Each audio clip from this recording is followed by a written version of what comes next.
ચલો વિદ્યાર્થી મિત્રો,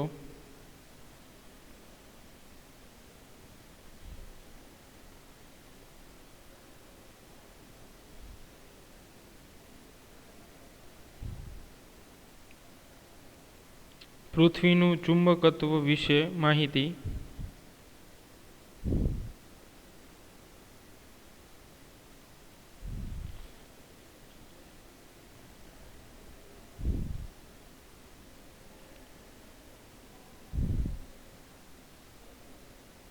હવે વિદ્યાર્થી મિત્રો, અહીંયા આપણે સિમ્પલ વસ્તુ જે છે એ સ્ટડી કરવાની છે. અત્યારે જે ટોપિક ચલાવું છું પૃથ્વીના ચુંબકત્વ માટે, તો એ ફક્ત ખાલી યાદ જ રાખવાનું છે. પણ એની અંદર આપણે બે થિયરી ખાલી લેવાની છે. બે થિયરી નહીં, પણ બે ડેફિનેશન જ, એંગલ ઓફ ડીપ અને ડેક્લિનેશન, મેગ્નેટિક ડેક્લિનેશન. બસ આ બે જ થિયરી જે છે એ આપણે આ પોઈન્ટની અંદરની જ બે થિયરી છે એ આપણે સ્ટડી કરવાની છે. તો જોઈએ વિદ્યાર્થી મિત્રો, મેગ્નેટિક ડેક્લિનેશન. મેગ્નેટિક એટલે કે ચુંબકીય ડેક્લિનેશન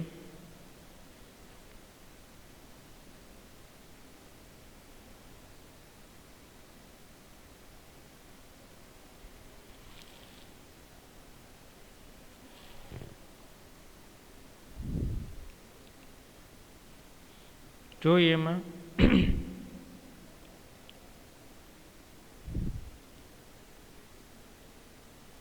હવે વિદ્યાર્થી મિત્રો, પૃથ્વી છે એ પોતે મેગ્નેટ જ છે.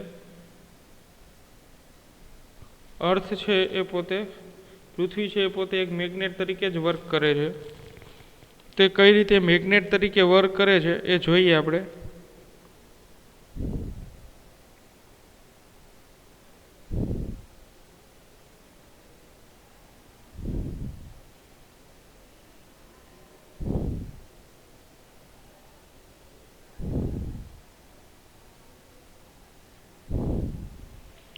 તો શા માટે પૃથ્વી જે છે એ પોતે ચુંબક તરીકે વર્તે છે, અને ત્યારબાદ આપણે જોવાનું છે ડેક્લિનેશન.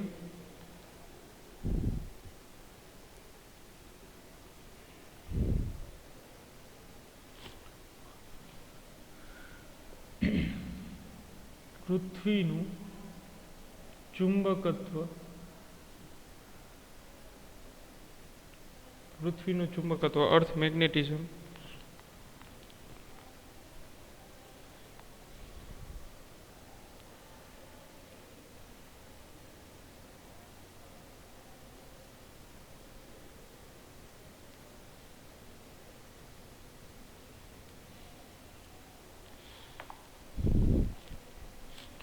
હવે વિદ્યાર્થી મિત્રો, પૃથ્વીના પેટાળમાં એટલે કે પૃથ્વીના અંદરના ભાગમાં એ છે એ જ્યારે બિગ બેંગ થયેલો, એટલે કે સૂર્યની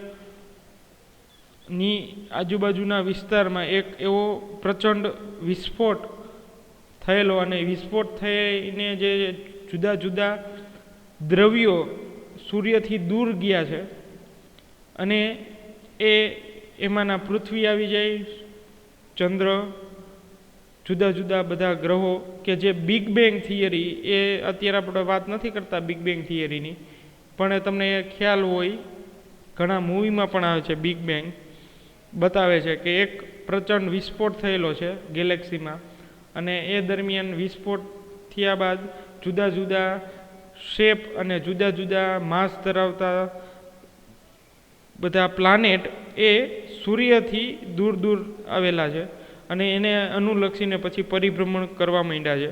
પહેલાં એ એક દ્રવ્યમાં જ હતા, અને એમાંથી આવી રીતે છૂટા પડેલા છે. એવું પણ માનવામાં આવે છે કે મંગળ છે એ પણ પૃથ્વીના ગર્ભમાંથી નીકળેલો છે, એટલે પૃથ્વીના પાર્ટ્સમાંથી નીકળેલો છે. પણ આ બધી માન્યતા છે, અને આના ઉપર જ અત્યારે રિસર્ચ ચાલુ છે. પણ આપણે એ બહુ વધારે બિગ બેંગનું હું તમને ખ્યાલ નથી આપતો, માહિતી નથી આપતો. પરંતુ અત્યારે આપણે જોવાનું છે કે પૃથ્વી જે છે એ શા માટે મેગ્નેટ ધરાવે છે, ચુંબકત્વ ધરાવે છે.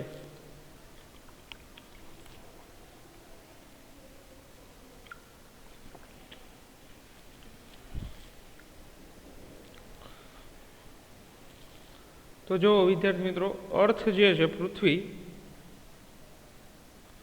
આના ગર્ભ ભાગમાં એટલે અંદરના ભાગમાં જ્યારે એ બિગ બેંગ થયેલો ત્યારે બધા દ્રવ્યો એકદમ ગરમ હતા, ફૂલ ગરમ, અને એ એકદમ હોટેસ્ટ પાર્ટિકલ તરીકે બધા જે છે એ સૂર્યથી જુદા જુદા ડિસ્ટન્સે સેટ થઈ ગયા.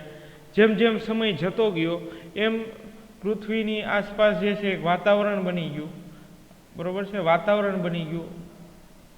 અને આ જે ઉપરનો ભાગ છે, સપાટી, પૃથ્વીની સપાટી, અર્થ સરફેસ જે છે એ ઠંડી પડતી ગઈ, અને ઠંડા જેમ જેમ પડતા જાય છે સપાટી ઉપરના સ્તરો, એમ ત્યાં જે છે ખડકો બને છે, ક્યાંક જે છે એ નદી બની ગઈ છે, ક્યાંક જે છે એ સરોવર, ક્યાંક તળાવ, ક્યાંક સમુદ્ર. આ બધી વસ્તુ ઉપર આવેલી છે. અને જે નીચેનો ભાગ છે, પેટાળનો ભાગ છે, તો ત્યાં હજી એટલી જ ગરમી છે, પ્રચંડ ગરમી છે. એટલે જ ઘણી જગ્યાએ વોલ્કેનો એટલે કે લાવા નીકળે છે. અગ્નિથી આખા અગ્નિનો દરિયો જ કહેવાય એવા લાવા ઘણી જગ્યાએથી નીકળે છે જમીનમાંથી, ગરમીના કારણે. અંદર એટલી ગરમી છે ગર્ભ ભાગમાં. હવે એ ગર્ભ ભાગમાં શું છે તો કે લોખંડ, નિકલ, આ બધી દ્રવ્યો જે છે એકદમ ફૂલ કોન્સન્ટ્રેટ છે, એકદમ સાંદ્ર દ્રવ્યો છે, અને એ એસિડ કરતાં પણ સૌથી વધારે ડેન્જરસ છે. તો એ આખા વોલ્કેનો જે છે અંદરના ભાગમાં રહેલા અર્થના, આની આપણે કંઈ જરૂર નથી, એ એકદમ કોન્સન્ટ્રેટ છે વિદ્યાર્થી મિત્રો, એકદમ સાંદ્ર છે. આ અર્થના ગર્ભ ભાગમાં રહેલા લિક્વિડો છે એકદમ સાંદ્ર છે, અને એ લિક્વિડની અંદર આ બધા તત્વો મળી આવેલા છે, લોખંડ, એફી, નિકલ, પછી ક્રોમિયમ, આ બધા. અને એકદમ ફૂલ એસિડિક છે, સાંદ્ર એસિડિક છે. એટલે સાંદ્ર જે H2SO4 આવે, HCl આવે, એના કરતાં પણ વધારે સાંદ્ર. હવે આપણે જોયું કે ભાઈ એ સાંદ્ર એટલા બધા છે. હવે પૃથ્વી જુઓ વિદ્યાર્થી મિત્રો, તો પૃથ્વી પોતાની ધરી પર આવી રીતે પરિભ્રમણ કરે છે. આવી રીતે છે નહીં કોઈ પાઠ, પણ તમને સમજાવું છું કે એના ધરીની સૂર્યની આસપાસ તો પરિભ્રમણ કરે જ છે, પણ ધરીની આસપાસ પણ પરિભ્રમણ કરે છે. એટલે આવી રીતે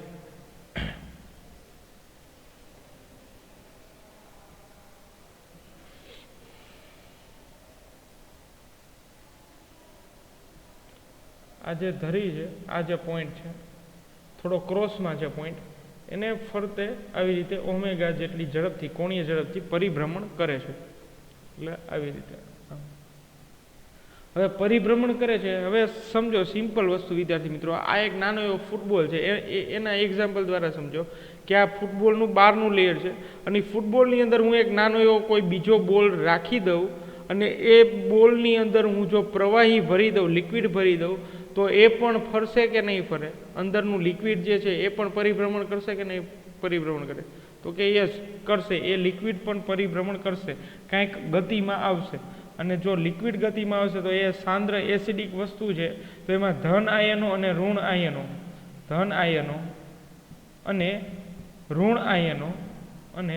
આયનો એ બંને સેપરેટ થશે.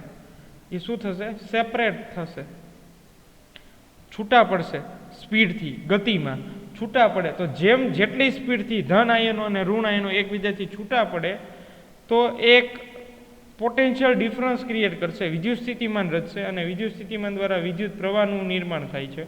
અંદર જે કેમિકલ છે એના કારણે વિદ્યુત પ્રવાહ એટલે કે રાસાયણિક દ્રવ્યો દ્વારા આયનું નિર્માણ થાય છે, વિદ્યુત પ્રવાહનું નિર્માણ થાય છે. સમજો, બહુ મસ્ત વસ્તુ છે, મસ્ત પોઈન્ટ છે. ટેક્સ્ટબુકમાં ખાલી માહિતી જ આપેલી છે, સાવ ટેક્સ્ટબુકમાં આ કંઈ વસ્તુ છે જ નહીં. શા માટે પૃથ્વીનું ચુંબકત્વ બને છે? પણ આપણે જે છે એ સ્ટડી કરીએ કે અંદરનો જે ગર્ભ ભાગ છે એની અંદર રહેલું લિક્વિડ જે છે એ રોટેટ થાય છે, અને એ રોટેટ થઈને એ વિદ્યુત પ્રવાહનું નિર્માણ કરે છે. અને એ વિદ્યુત પ્રવાહ ચેપ્ટર નંબર 4માં આપણે જોયું છે કે વિદ્યુત પ્રવાહ પસાર કરો તો તમને શું જોવા મળે છે? ચુંબકીય ક્ષેત્ર. એટલે આસપાસના વિસ્તારમાં ચુંબકીય ક્ષેત્ર.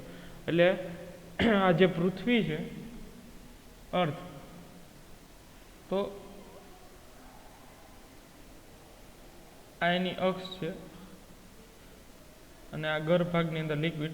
તો લિક્વિડના કારણે અહીંયા એક પૃથ્વી 12 મેગ્નેટ તરીકે કામ કરશે, ધ્રુવ તરીકે કામ કરશે, અને એનું ક્ષેત્ર જે છે પૃથ્વી છે એ પોતે ચુંબક તરીકે કામ કરે, એટલે એનું ક્ષેત્ર આ રીતે હશે.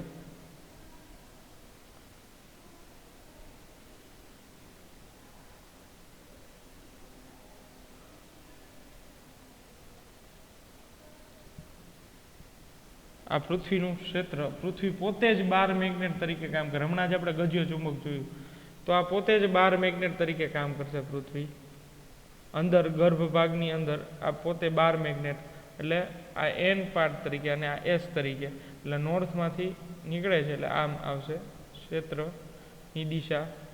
નોર્થમાંથી બહાર નીકળે અને સાઉથમાં એન્ટર થાય છે.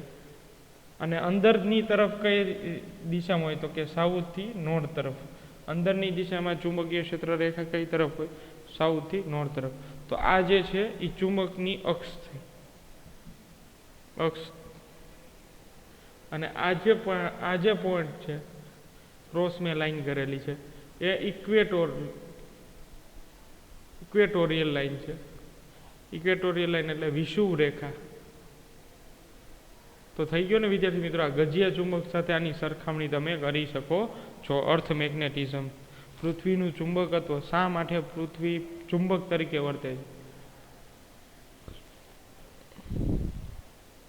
ખરેખર વિદ્યાર્થી મિત્રો, પૃથ્વી છે એની આસપાસ આવી ક્ષેત્ર રેખાઓ છે, અને એ ક્ષેત્ર રેખાના કારણે સૂર્યમાંથી આવતા જે કિરણો છે, સોલાર વિન્ડ છે, જે ગરમ પવનો છે, એના દ્વારા આ જે ક્ષેત્ર છે બહાર, એના દ્વારા એ ક્ષેત્ર છે એ ક્ષેત્ર રેખા કમ્પ્રેસ થાય છે, અને આપણને એટલી બધી ગરમીનો અનુભવ થતો નથી. તો આ ક્ષેત્ર જે છે એ ખૂબ જ કામનું છે. જો આ ક્ષેત્ર ન હોય તો પૃથ્વીનું તાપમાન કંઈક હજી ઓર જ હોત, વધારે હોત, અલગ જ હોત. પણ આ વસ્તુ સમજવા જેવી છે વિદ્યાર્થી મિત્રો, કે પૃથ્વી છે એ પોતે ચુંબક ધરાવે છે, અને પૃથ્વીનું ચુંબકત્વ છે એ આપણને જે અંદર હ્યુમન અથવા તો બીજા બધા પ્રાણીઓ કે જળ જીવન, ફૂલ પાન, ઝાડ, જંગલો, બધી વસ્તુને પ્રોટેક્ટ કરે છે. ગરમ પવનો અને સૂર્યના જે અંદર સૂર્યમાંથી જે રેઝ નીકળે છે એકદમ, કે જે બધા પૃથ્વી પરના રહેલા તમામ સજીવો પર હાનિકારક છે, નુકસાનકારક છે, એ બધાને રોકી રાખે છે. પૃથ્વીની અંદર, પૃથ્વીની સપાટી, પૃથ્વીના વાતાવરણમાં એન્ટર થવા દેતા નથી. તો આ બહુ સમજવા જેવી છે વિદ્યાર્થી મિત્રો વસ્તુ. પણ આ કંઈ સ્ટડી તમારે જે છે એ નથી કરવાની. તમારે ખાલી પૃથ્વીનું ચુંબકત્વ કઈ રીતે ઉદ્ભવે છે એની જ માહિતી લેવાની છે. આ ક્વેશ્ચન પણ ક્યારેય પૂછાતો નથી, પણ બહુ ઇન્ટરેસ્ટિંગ ટોપિક છે એટલે મેં તમને આ થોડું સમજાવ્યું. હવે આપણે એના 2-4 પોઈન્ટ લઈએ પૃથ્વીનું ચુંબકત્વના, અને ત્યારબાદ આપણે ડેક્લિનેશન જોઈએ.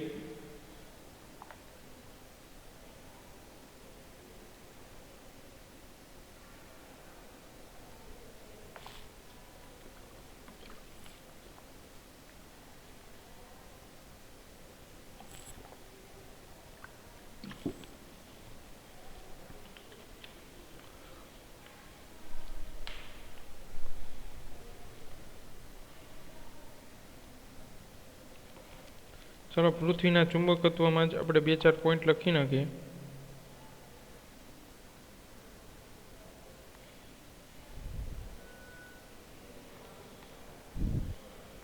હવે વિદ્યાર્થી મિત્રો, પૃથ્વી પરની સપાટીમાં, પૃથ્વીની સપાટીમાં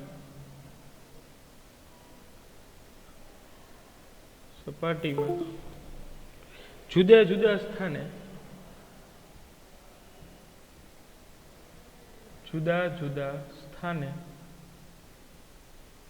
પૃથ્વીની સપાટીમાં જુદા જુદા સ્થાને પૃથ્વીના ચુંબકીય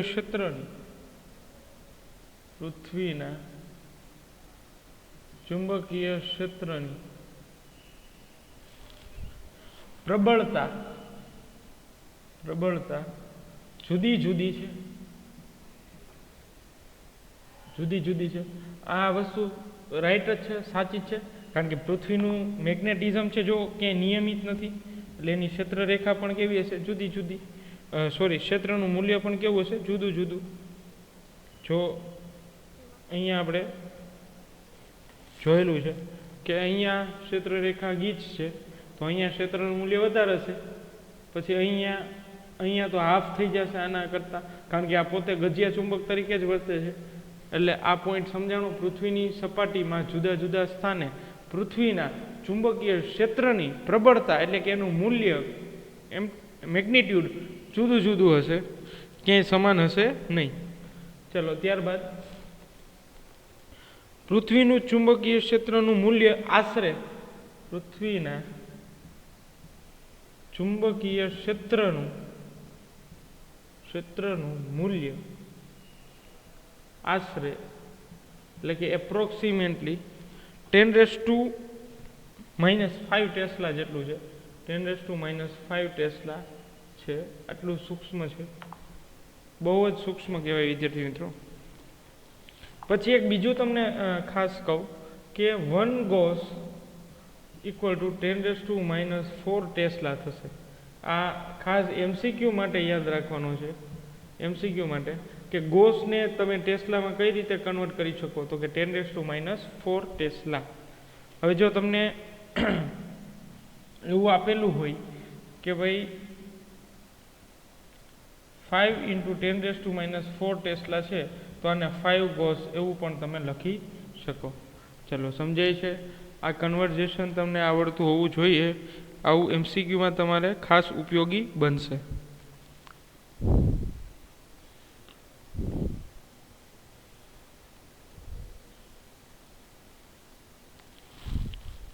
એટલે ખરેખર આ અર્થ છે એ પોતે અંદરના ભાગમાં આવો કોઈ ગજિયો ચુંબક નથી. ગજિયો ચુંબક આવો કોઈ સળિયો છે નહીં. આવો કોઈ ગજિયો ચુંબક ભાગ અંદર રહેલો નથી, પણ એની અંદર રહેલું લિક્વિડ જે છે, રાસાયણિક દ્રવ્યો દ્વારા જે છે એ વિદ્યુત પ્રવાહનું નિર્માણ કરે છે.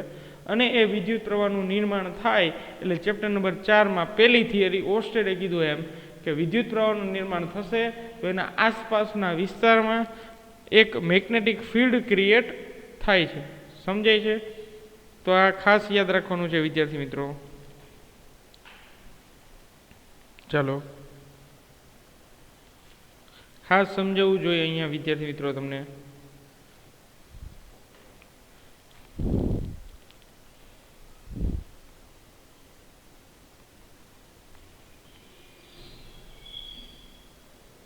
અને આ અસરને ડાયનેમો અસર કહેવામાં આવે છે, કે જે લિક્વિડના કારણે, જે રસાયણો દ્વારા ચુંબકીય ક્ષેત્રનું નિર્માણ થાય છે. જે રસાયણ દ્વારા ચુંબકીય ક્ષેત્રનું નિર્માણ થાય છે તેને અસરને ડાયનેમો અસર કહે છે. ડાયનેમો અસર કહેવામાં આવે છે. સમજાય છે વિદ્યાર્થી મિત્રો? ડાયનેમો અસર કહેવામાં આવે છે.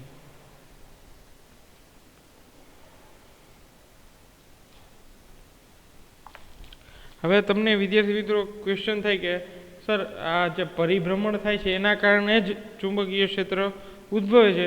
જો પરિભ્રમણ થતું બંધ થઈ જાય તો શું ચુંબકીય ક્ષેત્ર નાશ પામે? તો કે યસ, આ સાચી વસ્તુ છે કે જો પરિભ્રમણ અંદર પૃથ્વીના ગર્ભભાગમાં, પેટાળમાં જો એ લિક્વિડનું પરિભ્રમણ સતત થયા રાખે છે, એ રિવોલ્વિંગ થયા રાખે છે, પરિભ્રમણ કરે રાખે છે, એના કારણે જ વિદ્યુત પ્રવાહનું નિર્માણ થાય છે. અને વિદ્યુત પ્રવાહનું નિર્માણ થાય છે એટલે ચુંબકીય ક્ષેત્રનું નિર્માણ થાય છે. જો એ ચુંબકીય દ્રવ્ય જે છે, અંદર રહેલું લિક્વિડ છે, એ પરિભ્રમણ ન કરે અને સ્થિર જ રહે તો વિદ્યુત પ્રવાહ મળવો અશક્ય છે, મળી શકે જ નહીં. અને જો વિદ્યુત પ્રવાહ નથી મળતો તો તમે લોકો જાણો છો કે વિદ્યુત પ્રવાહ નથી મળતો તો વિદ્યુત ક્ષેત્રની ચુંબકીય ક્ષેત્રની કોઈ હાજરી શક્ય બનશે જ નહીં. તો ખાસ યાદ રાખવાનું છે વિદ્યાર્થી મિત્રો કે જો વિદ્યુત પ્રવાહ પસાર થશે તો જ ચુંબકીય ક્ષેત્ર મળશે. એટલે લિક્વિડનું પરિભ્રમણ જરૂરી છે. આ એક લગભગ 2003 કે 2004માં એક મૂવી આવેલું છે. હું તમને લોકોને ખાસ સજેસ્ટ કરું કે આ ટોપિકને રિલેટેડ જ છે.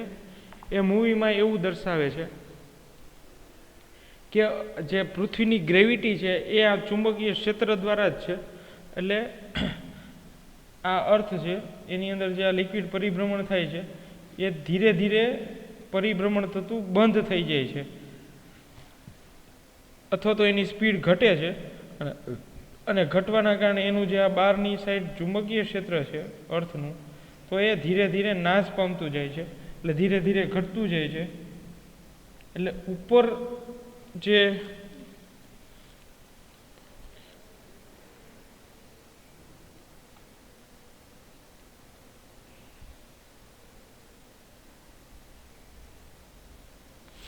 એટલે વિદ્યાર્થી મિત્રો જે આ બહાર કોઈ પ્લેન ઉડતા હોય તો એ પણ સીધા નીચે આવે છે કારણ કે એનું મેગ્નેટિઝમ જે છે એ ડાઉન થતું જાય છે. એટલે સીધા ગ્રેવિટીનું મૂલ્ય વધી જાય છે. પછી પક્ષીઓ ઉડતા હોય એ પણ નીચે આવે છે. પછી અવ્યવસ્થા સર્જાય છે. એ મૂવીમાં એવું બતાવે છે. એક કાલ્પનિક મૂવી છે ધી કોર, એ તમે જોઈ લેજો ધી કોર. એમાં આ સેમ કન્સેપ્ટ છે અને એ પછી બહુ જ વધારે એમાં થોડું બતાવ્યું છે ઇમેજનરી કે ભાઈ તમે પૃથ્વીના અંદર પેટલમાં જઈને એને પાછું સ્ટાર્ટ કરો કોઈ કેમિકલ દ્વારા, કોઈ બ્લાસ્ટ દ્વારા, અને પાછું એનું પરિભ્રમણ ચાલુ રાખે અને પાછું અર્થનું મેગ્નેટિઝમ સેટઅપ થઈ જાય છે. એટલે એ અશક્ય વસ્તુ છે. પણ એક મૂવીમાં તમને આની એક પરિકલ્પના, એક હાઇપોથિસિસ, એક અભિધારણા આપેલી છે કે કઈ રીતે પૃથ્વીનું મેગ્નેટિઝમ જો ધીમું પડી જાય, લિક્વિડ અંદરનું ફરતું ધીમું થઈ જાય તો કેવી કેવી મુશ્કેલીઓ સર્જાય. એ માટે છે ધી કોર મૂવી. આ 2003માં લગભગ આવેલું છે અને બહુ જ સારી રીતે સમજાવે છે એમાં આખું. એક બે પ્રોફેસર છે ફિઝિક્સના, એ સારી રીતે સમજાવે છે. એમાં ગામા રેઝ જે છે એ પણ બતાવે છે. ગામા રેઝ પાસ થતું એવું એક એની એક ડિવાઇસ બનાવે છે અને એ ડિવાઇસ લઈને જ અંદર પૃથ્વીના ગર્ભભાગમાં જાય છે અને આ આખી વસ્તુ જે છે એનું મિશન છે એ કમ્પ્લીટ કરે છે. એટલે એ તો એક કાલ્પનિક મૂવી છે.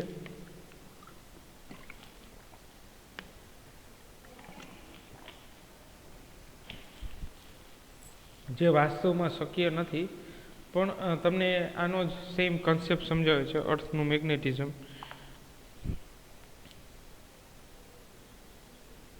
પૃથ્વીના ચુંબકીય ક્ષેત્રની ક્ષેત્રરેખા પૃથ્વીના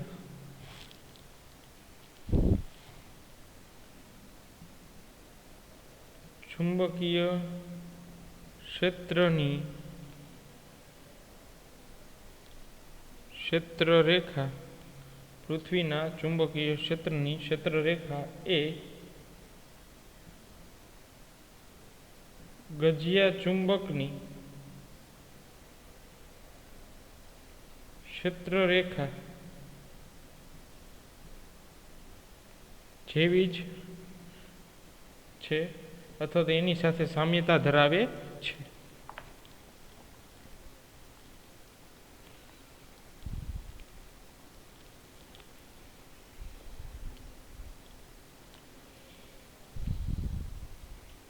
એટલે બંને સામ્યતા પણ સરખી ધરાવે છે.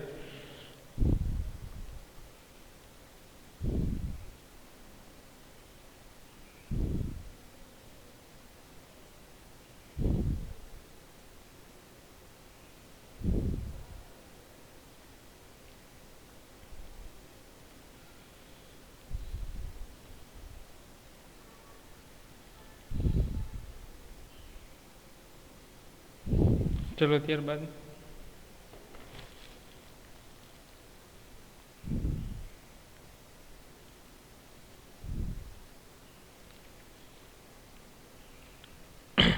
ગજિયા ચુંબકની જેમ જ છે, ઉત્તર ધ્રુવ અને દક્ષિણ ધ્રુવ આ અર્થ છે, તો આ ઉત્તર ધ્રુવ અને આ દક્ષિણ ધ્રુવ તરીકે જ વર્તે છે. તો આને આપણે ઉત્તર ધ્રુવ નામ આપશું અને આને જે છે આપણે દક્ષિણ ધ્રુવ નામ આપશું. ઉત્તર ધ્રુવ અને દક્ષિણ ધ્રુવ.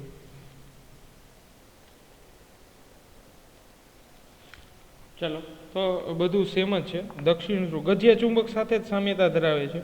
પછી ગજિયા ચુંબકની જેમ જ ક્ષેત્ર રેખા સેટ થયેલી છે. નોર્થથી સાઉથ તરફ હોય છે અંદરના વિસ્તારમાં, બહારની તરફ ઉત્તરથી દક્ષિણ તરફ હોય છે, આવી રીતે. તો બધું સેમ જ વસ્તુ છે.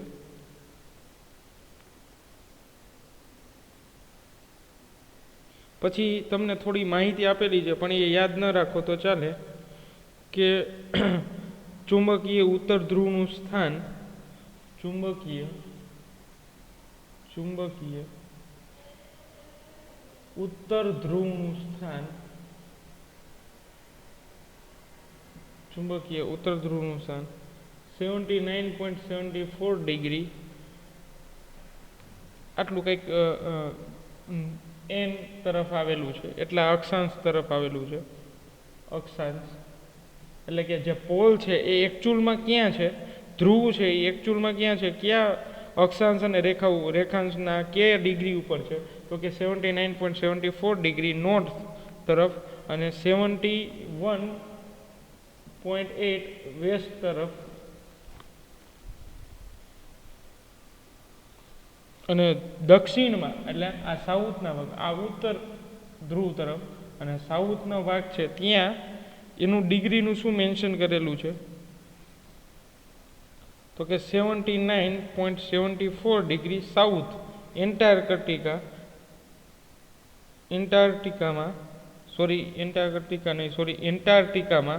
અને 108.22 ઈસ્ટ આ એક એંગલ આપેલો છે અક્ષાંશ રેખાંશ માટે.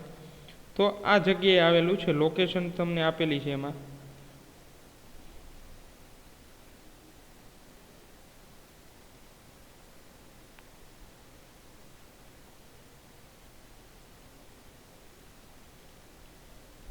એટલે અને ભૌગોલિક ઉત્તર અને ભૌગોલિક દક્ષિણ તરફ કહેવામાં આવે છે. હવે નેક્સ્ટ ટાઈમથી આપણે ડેક્લિનેશનનો પોઈન્ટ લેશું. ચલો આજ માટે આટલું રાખીએ વિદ્યાર્થી મિત્રો. નેક્સ્ટ ટાઈમથી આપણે આગળ જોશું.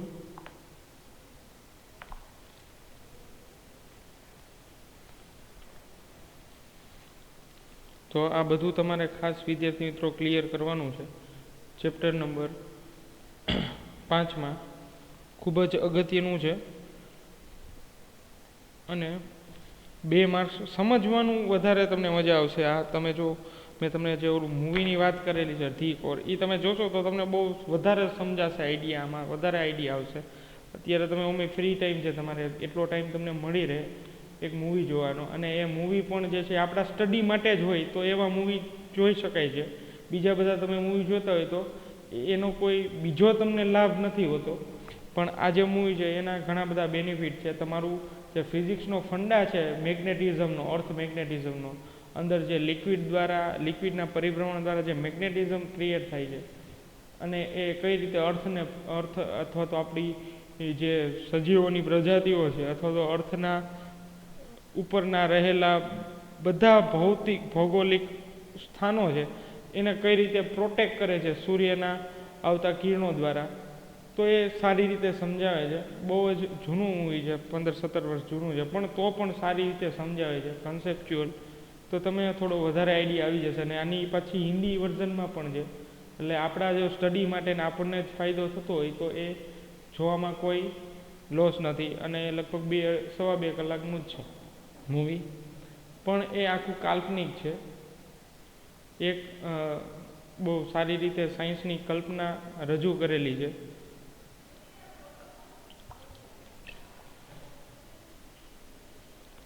ચાલો, તો ડેક્લિનેશન હવે આપણે નેક્સ્ટ લેક્ચરમાં જ રાખવું જોશે વિદ્યાર્થી મિત્રો.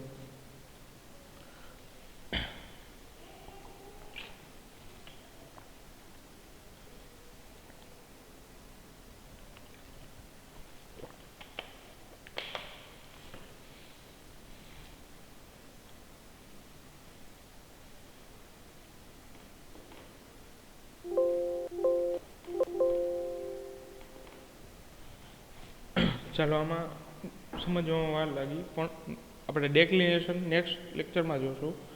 અને ત્યારબાદ એંગલ ઓફ ડીપ અને પછી કાયમી ચુંબકો. 3-4 થિયરી જ હવે બાકી છે, બહુ ઝાઝા ટોપિક નથી આ ચેપ્ટરમાં. ચાલો હવે નેક્સ્ટ લેક્ચરમાં જોઈશું.